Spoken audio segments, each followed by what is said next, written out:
প্রিয় এসএসসি 2627 ব্যাচের শিক্ষার্থীরা কেমন আছো তোমরা? আশা করি সবাই খুব ভালো আছো। আজকে কিন্তু তোমাদের আইসিটির পুরো 100টি এমসিকিউ নিয়ে এসেছি, একেবারে বোর্ডে 100% কমন উপযোগী 100টি এমসিকিউ, যেটা আমাদের ধারাবাহিক ক্লাসগুলোতে আসবে। আর হচ্ছে দেখো, তোমাদের আইসিটি 6টি অধ্যায় রয়েছে। আমরা 6টি অধ্যায় থেকে আমরা সম্পূর্ণ সব থেকে কমন উপযোগী এমন 100টি এমসিকিউ নিয়ে এসেছি, যেগুলো হচ্ছে এবং 100টি এমসিকিউ নিয়ে তোমাদের সাজেশনটি তৈরি করেছি। এবং এই 100টি এমসিকিউ যদি তোমরা সঠিকভাবে পড়ো এবং আমাদের ক্লাস দেখো, তাহলে কিন্তু তোমরা পরীক্ষায় অবশ্যই কমন পাবে। তাহলে দেখো আজকে কি আছে।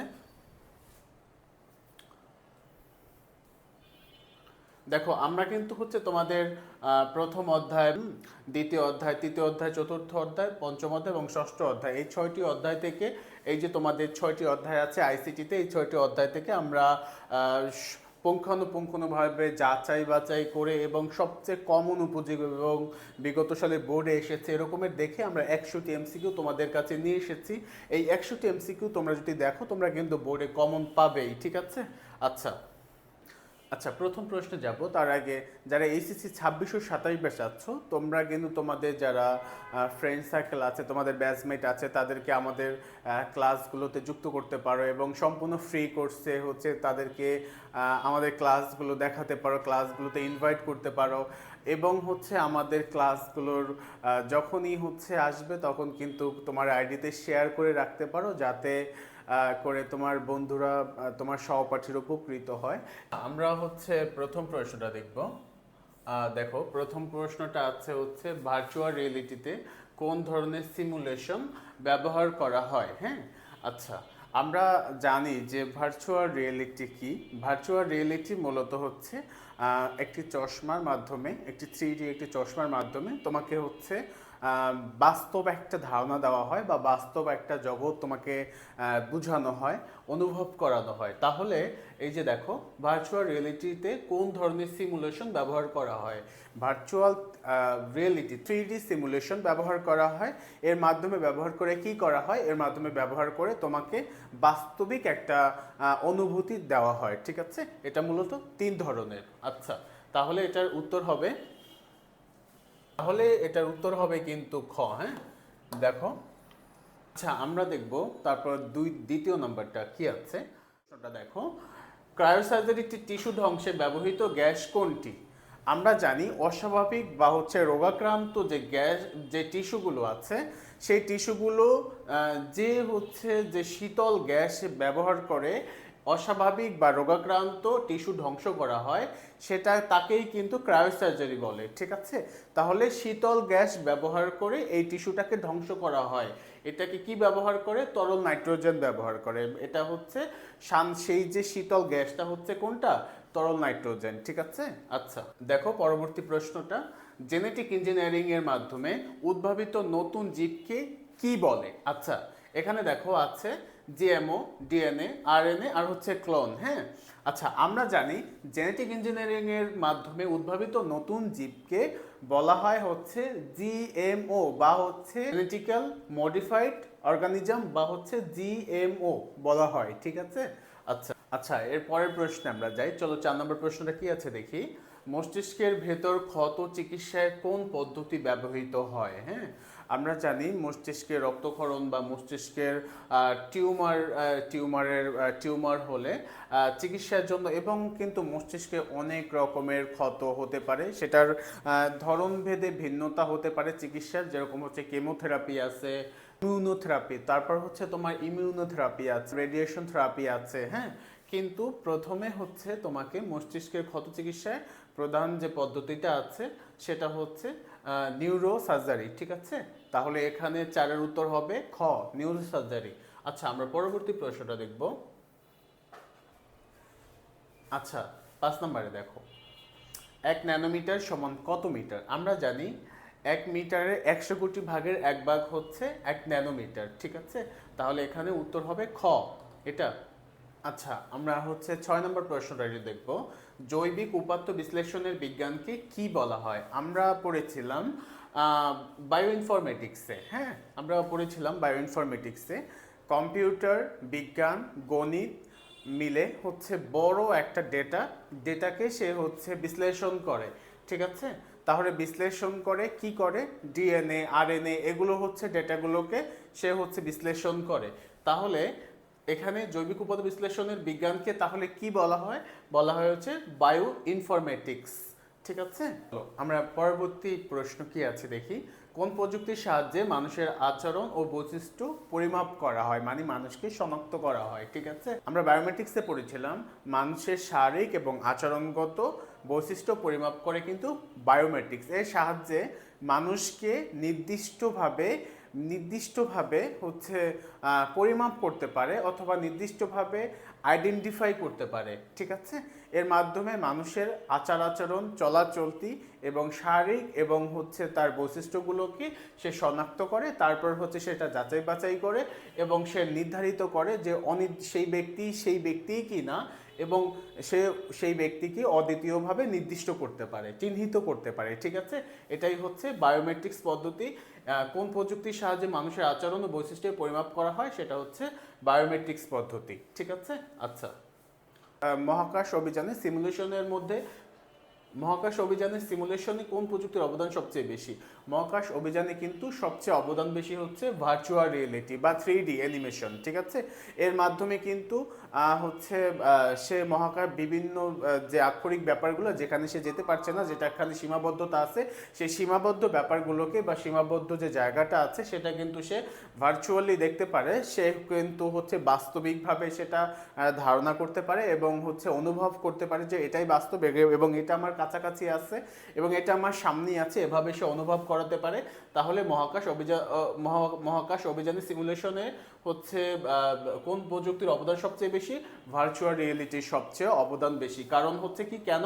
কারণ হচ্ছে এটা মানুষকে হচ্ছে একেবারে বাস্তবিক একটা অনুভূতি দিতে পারে, একেবারে ওই জায়গাতেই আসি বা ওই জায়গাটাই আমার কাছাকাছি আছে বা ওই জিনিসটাই এরকমের একেবারে বাস্তবিক, মানে যে জিনিসটা হচ্ছে কল্পনীয় সেই জিনিসটাকে সে একেবারে বাস্তব ভাবাতে পারে, দেখাতে পারে, বোঝাতে পারে। সেটা হচ্ছে এই জন্য কিন্তু মহাকাশ অভিযানে সিমুলেশনে ভার্চুয়াল রিয়েলিটি বা 3D অ্যানিমেশনের গুরুত্ব অনেক বেশি, সবচেয়ে বেশি, ঠিক আছে, অবদান সবচেয়ে বেশি।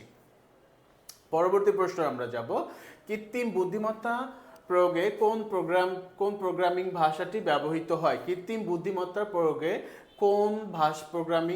কৃত্রিম বুদ্ধিমত্তার প্রয়োগে কোন প্রোগ্রামিং ভাষাটি ব্যবহৃত হয়? আচ্ছা, আমরা জানি যে যত ধরনের কৃত্রিম বুদ্ধিমত্তা আছে তারা কিন্তু সবচেয়ে যে ভাষাটি পছন্দ করে বা যে ভাষাটি তাদেরকে কাজ করানো হয় সেটা কিন্তু পাইথন, ঠিক আছে। এখানে নাই, বাট হচ্ছে এটা হচ্ছে তোমরা করে নিবা, লিখে নিবা।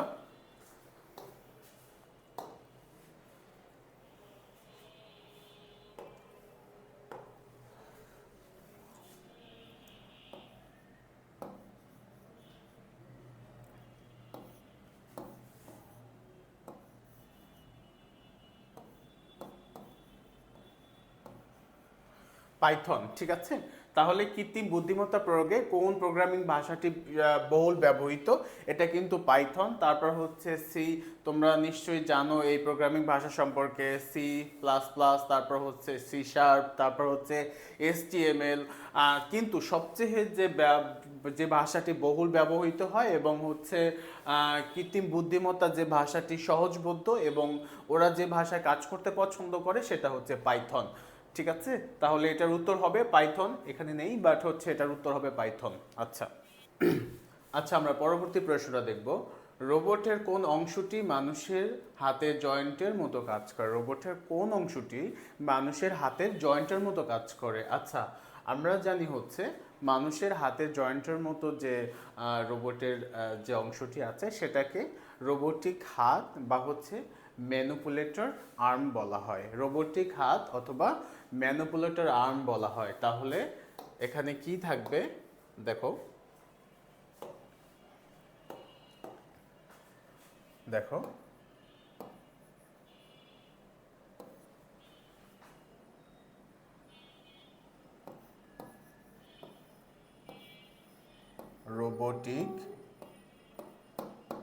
রোবোটিক আর্ম অথবা কি অথবা তোমার হচ্ছে ম্যানুপুলেটর, হ্যাঁ।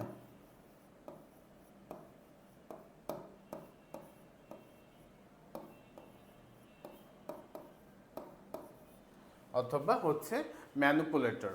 তাহলে রোবটের কোন অংশটি মানুষের জয়েন্টের মতো কাজ করে? মানুষের জয়েন্টের মতো কাজ করে হচ্ছে রোবোটিক হাত অথবা হচ্ছে ম্যানুপুলেটর, ঠিক আছে। আচ্ছা, তাহলে উত্তর হবে এই গ, রোবোটিক আর্ম বা হচ্ছে ম্যানুপুলেটর। আচ্ছা, আর হচ্ছে এই যে রোবোটিক আর্ম বা রোবোটিক হাত বা হচ্ছে ম্যানুপুলেটর, এটা হচ্ছে, আর এটার মাথায় গিয়ে যে আঙুলগুলো আছে, রোবটের যে আঙুলগুলো, সেগুলোকে কিন্তু বলে গ্রিপার, ঠিক আছে। সেগুলোকে কি বলে? গ্রিপার, গ্রিপার, সেগুলোকে বলে গ্রিপার, ঠিক আছে। আমরা বুঝতে পারলাম। আচ্ছা, এবারে হচ্ছে আমরা পরবর্তী প্রশ্নটা দেখি। পরবর্তী প্রশ্নে আছে টেলিমেডিসিন কোন ধরনের সেবার উদাহরণ? টেলিমেডিসিন কোন ধরনের সেবার উদাহরণ? আচ্ছা, আমরা জানি তথ্য প্রযুক্তি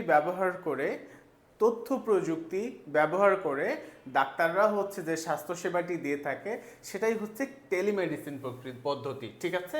তাহলে টেলিমেডিসিন কোন ধরনের সেবার উদাহরণ? তাহলে এটা হবে স্বাস্থ্যসেবা, কারণ তথ্য প্রযুক্তি ব্যবহার করে যে স্বাস্থ্যসেবাটা দেওয়া হয় সেটাই মূলত টেলিমেডিসিন পদ্ধতি।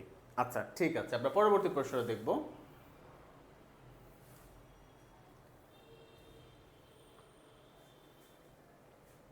দেখো, ইন্টারনেটের মাধ্যমে ব্যবসা বাণিজ্য পরিচালনা করাকে কি বলা হয়?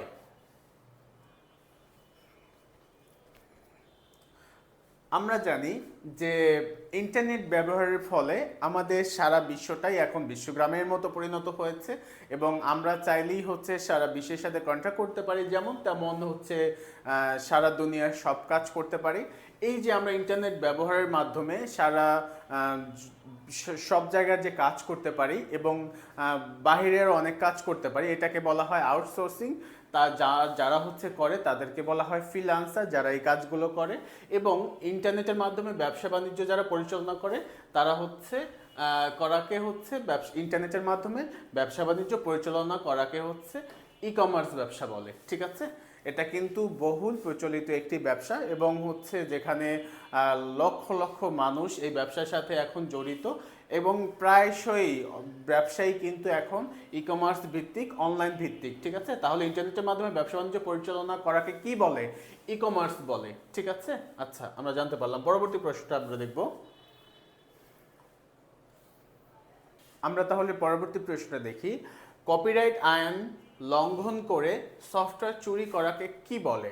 আচ্ছা, আমরা জানি যে সফটওয়্যার সফটওয়্যার হচ্ছে ক্র্যাক ভার্সন তৈরি করা বা অনুলিপি তৈরি করা, কিংবা হচ্ছে সফটওয়্যারের ডুপ্লিকেট তৈরি করা, সেটা যেরকমেরই হোক, ঠিক আছে।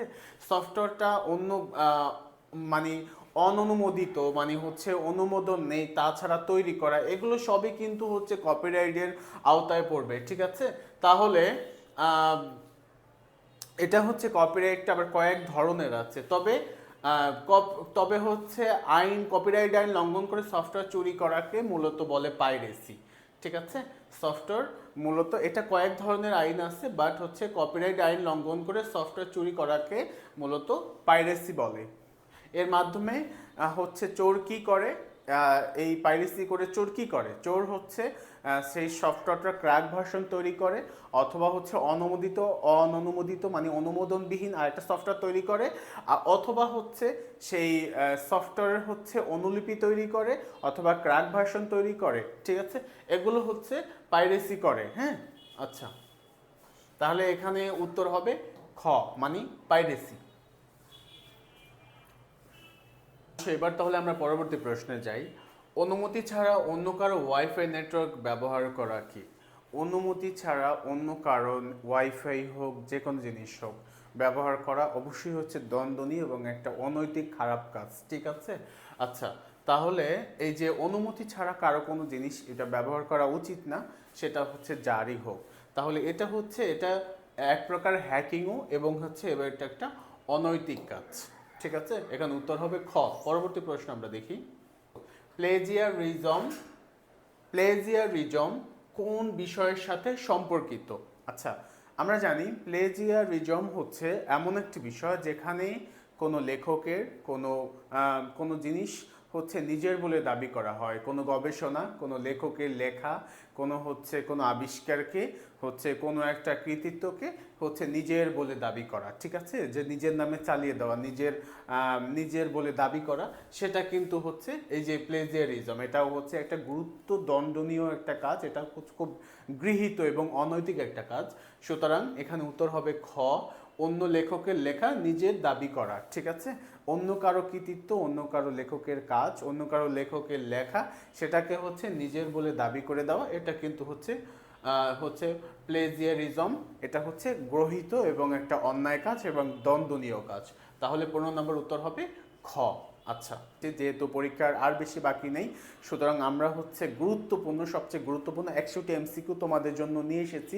যে 100টা এমসিকিউ তুমি যদি নিয়মিত আমাদের ক্লাসগুলো করো, আমরা কিন্তু 100টা এমসিকিউ যদি ক্লাসটা করো, তাহলে কিন্তু তোমাদের এখান থেকে কমন পড়বে এবং আমরা কিন্তু দুর্বলদের জন্য বেশি চিন্তা করি এবং দুর্বলদের জন্য ভাবি। তুমিও কিন্তু যতই দুর্বল হও, তুমিও কিন্তু এ প্লাস পেতে পারো যদি আমাদের ক্লাসগুলো করো এবং আমাদের ক্লাসগুলো নিয়মিত করো। তুমি করো এবং তোমার এইচএসসি যারা সহপাঠী আছে, এইচএসসি 26 এবং 27 ব্যাচ, তাদেরকে আমাদের পেজ সম্পর্কে জানাও, আমাদের পেজে যুক্ত করো, আমাদের ক্লাস সম্পর্কে বলো, ঠিক আছে। আজকে ক্লাসটা এই পর্যন্তই। ধন্যবাদ। আসসালামু আলাইকুম।